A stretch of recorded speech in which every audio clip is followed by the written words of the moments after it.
people work for lots of reasons. They work because they get money, they work because they get benefits, they work because they care about what they do, and they work because we learn stuff working.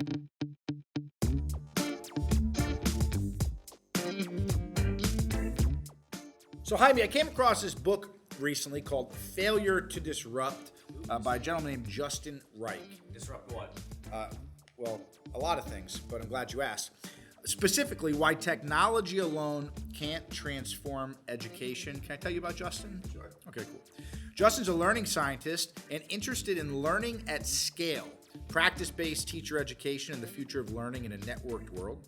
He's currently an assistant professor in the Comparative Media Studies writing department at MIT. That's Massachusetts Institute of Technology. Iron Man's alma mater. He's the director of the MIT Teaching Systems Lab, which we're going to talk about here in a minute. Justin started as a high school teacher. He was a graduate of the Harvard Graduate School of Education, PhD.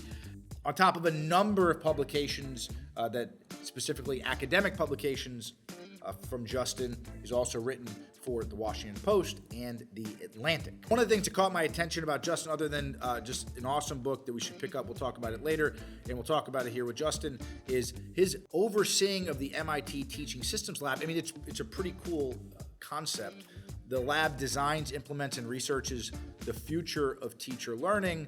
Basically, in a nutshell, they're focused on figuring out how to make teachers better, how to elevate, develop the coaching skills of teachers that are on the front lines. And for that reason, I was excited to talk specifically to Justin on the topic of not just what's happening in our workforce today, what's happening in the education system, but how should we be thinking about developing better leaders, teachers, coaches for our workforce today. Here's Justin Reich.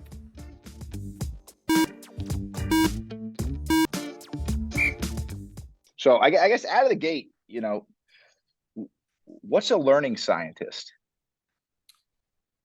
Learning scientists are people who study how humans learn. That's kind of obvious. A lot of times when people describe what kind of scientist they are, it can be a little hard for people on the outside to follow because we're actually talking about what community we're part of.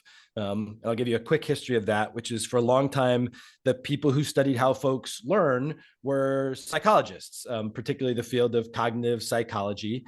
And psychologists came out of this tradition where it said all brains are universal, they're evolutionary, they operate in the same way everywhere.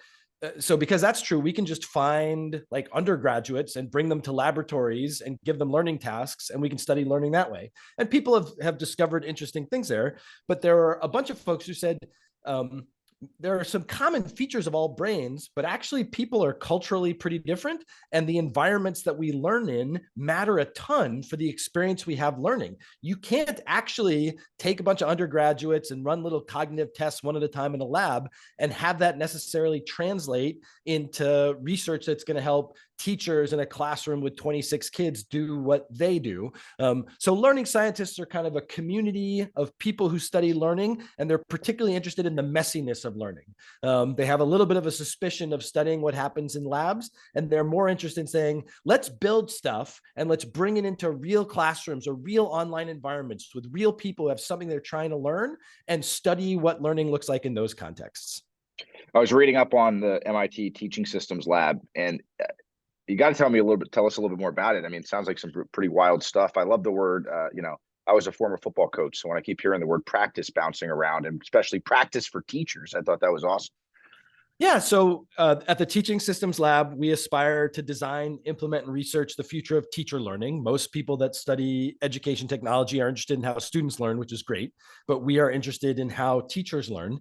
And a really unusual feature of how K through 12 teachers in this country are trained is that when they learn, they listen to people talk about teaching, and sometimes they talk with each other about teaching, but in their learning experience, they very rarely do teaching. They go to seminar classes, do readings and discuss them. And then we put them in front of 26 kids who need to learn how to factor polynomials this week. And we know for sure, as a football coach, that learning takes practice. it's a little bit like we said to these teachers, like, well, you can either watch some game film or you can try that next week against the Patriots, or that's it. And of course, football players be like, that's ridiculous. We need an environment where we can do low stakes, high repetition practice, where we can abstract away some of the complexity of a real situation and just focus on particular moments. I mean, a great thing that athletic coaches will do is they'll say, let's just have the linemen focus on their piece, or let's just have the runners run their routes, and let's get good at these components, without all the reality. Let's take away some of that complexity and get good at components, and then that's what lets us integrate them. Teachers very rarely have those kinds of learning opportunities, and so we're trying to build them. So we create practice spaces, learning environments inspired by games and simulations that let teachers rehearse for and reflect on important decisions in teaching, oftentimes doing things that look less like scrimmages and more like drills. So our simulations tend to be less go ahead and teach a full 15-minute mini lesson to kids, which is a good thing for teachers to do periodically, but it's time consuming and it's hard to do a lot. We try to do more things that are along the lines of, here are 3 conversational turns with a kid. Here's a student expressing a really interesting misconception, or you just watch a colleague say something to her class that like really comes off as racist to you, or prejudiced in some kind of way. Like, what exactly do you do in that moment? What do other people do in that moment? And how can we learn from those kinds of practice experiences? What's the biggest learning so far from the experience? I think we're pretty optimistic that these kinds of practice-based approaches can be feasibly integrated into people's learning experiences. So, part of what we have to figure out as learning scientists is like, we can't make the ideal learning experience for the ideal context. Like a teacher learning, like doesn't have a VR headset lying around, and they don't have hours that they can practice. Like the things that we build, we often think about like, can we get them to work on a mobile phone so you can do them on the bus as you're commuting to work?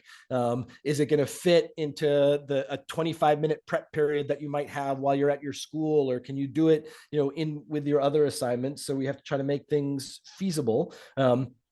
We try to make a lot of the institutions that do teacher learning in the United States are not particularly technologically sophisticated or have a ton of resources.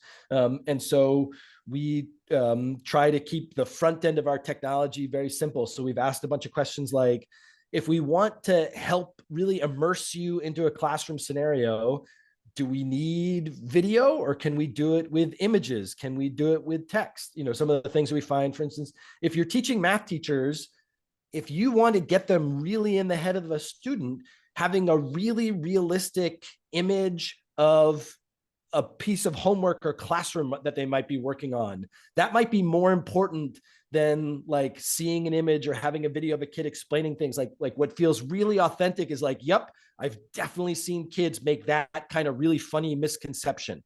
So some of what we're trying to figure out is like, what are the markers of authenticity that really help people get into a role? And then a really challenging thing about helping people be better teachers is there are some things in teaching where we know for sure that certain approaches are good or certain moves are effective or ineffective, but there are lots of things where there's not one obvious, clear, right answer. And when you're having people practice, it's not to tell them, oh, you did this right or you did this wrong. It's to help them say, okay, there are, like really smart teachers and people who research teaching have thought of 3 or 4 kinds of things that might work in this particular moment.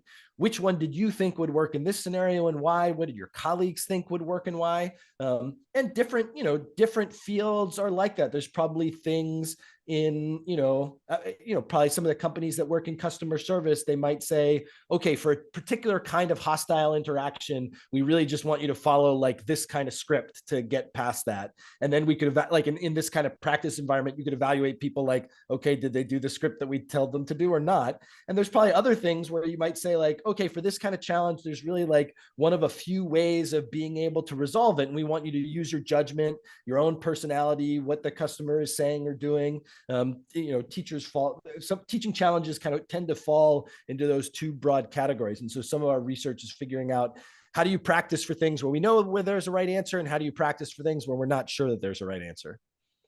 I just can't help but think as you're talking, Justin, that there are managers and leaders throughout the workforce who may not realize it or not, but they are teachers as well every day. You know, you run a restaurant and you're the general manager, you're responsible for teaching, coaching, developing back of house people, front of house people, bartenders. If you work in a sales environment, you know, the management role has the responsibility of coaching and development.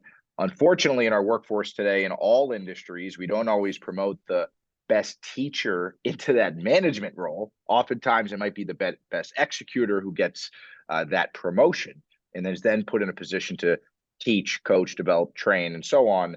I guess, have you had any thoughts around application into a workforce setting? Again, given the fact that, you know, you're so intimately involved with coaching teachers. Yeah, we have some. I mean, certainly what you're describing, there's a colleague of mine here at MIT. His name is Peter Senge. He wrote a pretty well-known management book in the 90s called The Fifth Discipline. And one of the things that he introduced there was the idea of effective firms as learning organizations, that the sort of twin roles of any firm is to do whatever the thing that the firm is doing, but also to make sure that everyone in the institution is learning as they're doing it. That's just the exact same way of saying what you're saying. And maybe a second piece to reflect is I think management theorists have increasingly realized, and we see this in education too, that it makes sense that no one would be a great executor and a great strategist and a great communicator and a great teacher. Like, you know, just none of us have all of those domains. And so one of the most important roles that leaders have is being able to say, like, okay, of all these things that our firm needs, which of them am I good at and I'll do, and which of them am I not good at and I need to hire other people on my management team. You know, it's fine if the general manager is not a good teacher, as long as the assistant to the general manager or there's someone in this system who can take on those roles. And, you know, ideally all of us in learning leadership positions are also being able to say, like, look, I'm not coming at this as a great communicator, but these are the ways that you can visibly see me trying to get better at these kinds of things. We've thought a little bit about the application of our technologies to other domains. You know, part of how we stay mission driven, though, is not reaching out in too many other places. You know, like I work with a group of people who just care a ton about public schooling, particularly in the United States. And every morning we wake up and we say to ourselves, what's the work that we're going to do today that's going to be of service to teachers, and help them do a better job serving the kids that we care so much about. And it's that focus that I think helps bring us energy and a sense of community and a sense of boundaries about what we can accomplish. So we have some ideas about, you know, how we might take some of the practice spaces that we've done and commercialize them in other sectors and things like that. But probably the Teaching Systems Lab will really stay focused on the group we're most interested in. But I will say that, you know, because we work in a research environment, everything that we make is open sourced and openly licensed, and people can take what we're doing and doing. If anybody, you know, in listening now wants to go to teachermoments.mit.edu, is one of our digital clinical simulation platforms. And you'd be willing, you know, anybody's free to play around with anything that's there. And then also, like, the code base for it is openly licensed. And if somebody else wants to make a version of Teacher Moments that's for restaurant managers, you know, they're more than welcome to. Very cool. I'm glad you brought up the mission, because, you know, your latest book, which is a great one called "Failure to Disrupt: Why Tech Alone Can't Transform Education." You know, I think a lot of people were very surprised during coming out of the pandemic and during the pandemic around how much technology is at our fingertips and around us, but maybe wasn't solving the problems, or more problems were emerging, you know, even throughout now on the other side of it. I guess, can you give everybody a little background into why you wrote the book? Yeah, over the past 2 decades, there have been a group of education technology evangelists who have been promising that we were just right on the edge, right on the cusp of a dramatic transformation in society where new technologies were going to enable very different kinds of teaching and learning in the future. And I had spent enough time in the field of education to be pretty sure that that was not true. The education technology evangelists are optimistic that new technologies will disrupt education, but instead what happens is education domesticates new technologies. Education takes new technologies and say, oh, you might be able to help us do this particular piece over here. This thing that we're kind of already doing, you might help us do it a little bit better. There's a way in which under some circumstances, people being hopeful and optimistic about new tech can be harmless. But if you're actually really successful in that role, if you can convince people that you're right, then you can get them to spend a lot of money, to invest a lot of people's time. The time of our educators is very, very precious. Every minute that we have them spending rearranging their curriculum or trying new technology is a minute that they're not spending coaching kids or reaching out to families or providing feedback. So the opportunity costs of kind of fruitless explorations of technology are significant. And so part of what I was trying to do is to create a model where people can say, look, we can improve teaching and learning with technology, but it's not going to look like disruptive change. It's going to look more like continuous improvement. It's going to look like tinkering in a complex system, which has to accomplish a lot of different things. Seems more realistic. That's the hope. Were there, as you think about technology that, again, is not maybe quote transformative, can you help tie that maybe again to the workforce space where people are making decisions every day around technology impacting their people? And given your work and some of your talking, some of the discussions you've had around technology that has maybe not made access more equitable to more people, maybe gone in the opposite direction, what should you be thinking about, whether you're a administrator at a school or a HR leader inside of an organization, when you invest in technology that affects your people? What should you be thinking about? Yeah, that's a great question, and I don't know that I've thought about it a ton. And it strikes me as you're saying that there has not, as I understand it, while people have been, sort of in my mind, unreasonably optimistic about how schools will change, I don't sense the same sort of transformative rhetoric in workplace learning. I don't hear people in workplace learning saying like, we're right on the cusp of being able to supercharge our employees. Like, what used to take them years to train for is now going to take hours. Like somehow that kind of imagination. One thing that I do fear, and is part of a broader context, a thing which I do think happens in workplace learning is in all kinds of ways. Firms in the United States are trying to transfer risk onto individuals.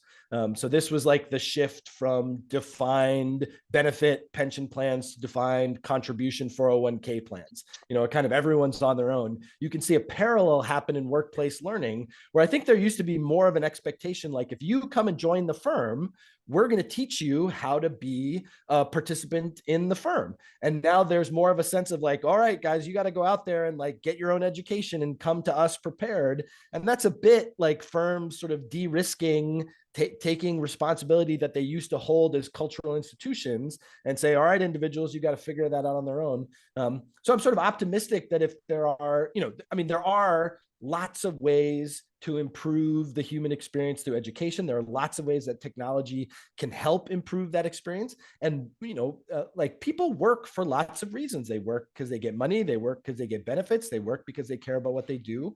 And they work because we learn stuff working. And if we can make that richer and more rewarding, I think education can be a powerful part of a kind of good job strategy.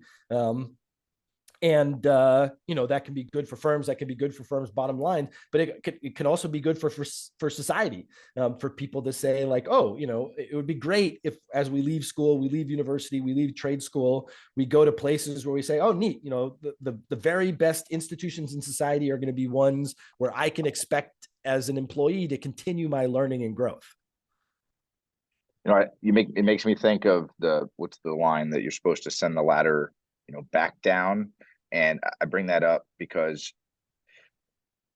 so many organizations, if there's quote a labor shortage, which is we need a whole different session to argue about that position, right? But if we're talking about labor, thinking about organizations are maybe have a responsibility in contributing to the K-12 higher learning environments, sharing what they're learning down to maybe affect or assist teachers. I always think I work in Newark. I sit on the workforce development board, and I hear all day long this hope of trying to connect education with, like the WIOA workforce programs? How do you connect education with, community, private sector companies, and with policymakers to bring about change? Um, as you, from your vantage point, are there things that private sector companies can be doing to be assistive inside of like in the public school systems? Where Yeah, can absolutely. Yeah, private sector companies help? there's very exciting stuff, and I actually think the pandemic, um, one of the things that, well, let me answer that. I'll a lot of thoughts are going through my head. Can private firms be helpful? Absolutely.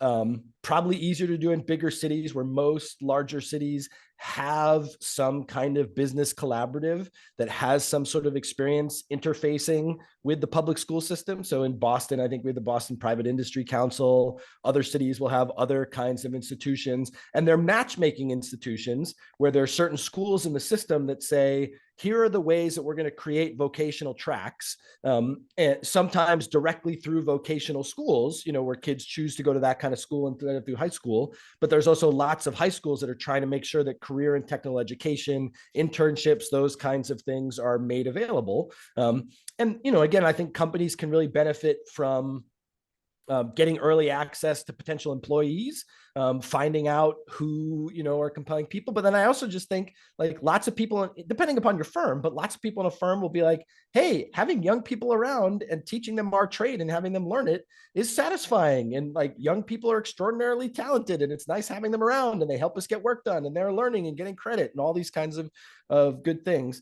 There are national organizations, one called NAF. I think it's one of those organizations that it used to be an acronym, and now they just mostly go by NAF. But I think particularly in places that don't have quite the same metropolitan density, they're a good organization for helping schools and firms figure out how they connect with one another. But I think firms should also always feel free to reach out to their local high school principal, their local superintendent, and say, most schools and districts have kind of community liaison officers of one kind or another to connect. And yeah, it's very promising. And the piece I wanted to mention about the pandemic is one of the things that kind of happened during the pandemic was a lot of schools kind of reorganized themselves a bit to say, all right, we're going to do all of our classwork online in a more concentrated way in the mornings, because we know a lot of our high schoolers are just going out and getting jobs. So let's give them the afternoon to do that. And I think schools are a little bit more open to kind of alternate schedules, that would have a really early release on Wednesday and Friday that would let people, do a kind of 12 to 6, 1 to 7 sort of work shift. So these are, there are lots of models that exist. I think one thing that's a bit challenging, in the United States, we have 13,000 different school districts. That's sort of like 13,000 agencies that organize these kinds of relationships. And to some extent, it makes sense that the kinds of partnerships that are going to emerge, in Boston, Massachusetts, like a huge thing we have to figure out is how are we going to get young people in our cities to get into our huge growing biotech industry? That's not the same challenge that's in Newark. It's certainly not the same challenge that would be, in Burlington, Vermont, or in, small and mid-sized cities in lots of places. So it's a very local problem. But I think it's a frontier in education where lots of cities have made very interesting progress over the last couple of decades. Yeah, I just love the work, Justin. I mean, we're living in a time where so much of the talk around technology is how you maybe automate a process, not necessarily augment it. And the fact that your program is all, in many ways about coaching and developing teachers and using technology to do that, built around a concept of repetition and practice. I mean, I just think that's awesome. I think there's just so much that workforce leaders can take from that as they think about developing their frontline managers, who might be the next senior manager within their organization. And coming down to having a respect for process and practice and coaching and feedback is so powerful. That's great. Justin, last question for you before we wrap. Future of work. You've heard that term a lot, I'm sure, over the years. What's your hope for the future of work? Well, I think some of the best science about the future of work is that humans are going to do the kinds of things that computers are not good at. the two things that computers really are not very good at are solving ill-structured problems. Computers are good when you know what the inputs are and what the outputs are that you want. They're much less good when you have no idea what the solution might be.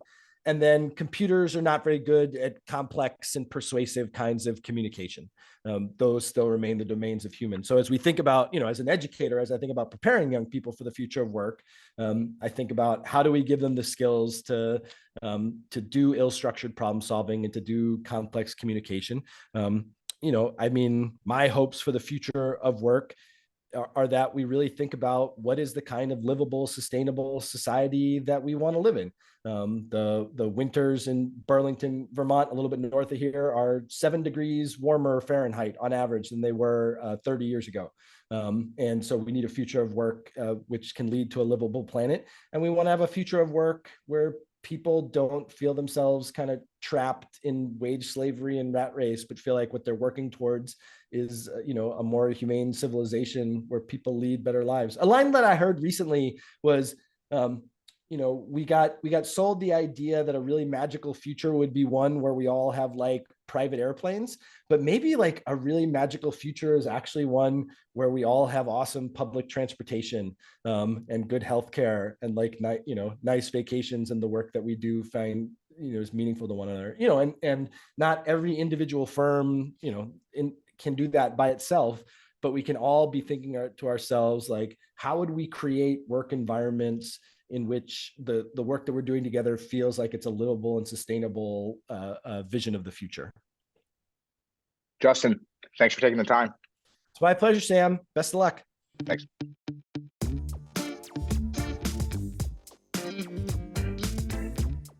Just because there's some new disruptive technology doesn't mean it'll make a teacher's job easier. I really enjoyed the conversation with Justin. A few big takeaways for me. He made this comment around we can improve education with new technology, but again, this isn't going to be some massive, disruptive, overnight shift. It's going to look a lot more like Justin said, quote, tinkering in a complex system that has to accomplish a lot of different things. I think that's very true today as we look at the world specifically around workforce training and education. Now, listen, this has been a space that hasn't moved that fast.